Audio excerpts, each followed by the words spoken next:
Hello guys, good morning. बज रहे 11:32।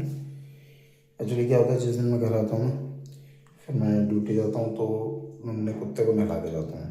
तो वो तो डेली नहाने को बोलता है, बट कईयों की वीडियो देख के लगता है कि कुत्ते नहाने के लिए वो कहते हैं। और बट कुत्तों को ट्रेनिंग चाहिए होती है बेसिकली। उनको प्रॉपर ट्रेनिंग दी जाए तो उनको कोई प्रॉब्लम नहीं होती है। अब आपको दिखाएंगे, देखो हमारा ब्रूनो कैसे एक्साइटेड होता है नहाने के लिए। नहाने के लिए एक्साइटेड है? नहाएगा ना? Yes, very good. चलो फिर आ जाओ, ठीक है। देखा, बड़ा एक्साइटेड है, उसको नहलाते हैं, ठीक है।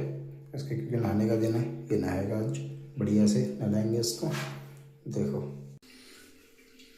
देखो इस बढ़िया से इसको नहलाएंगे।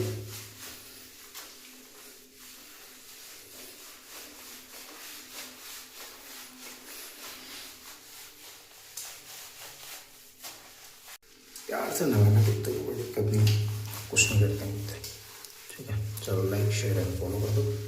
जय श्री माता, जय श्री राम।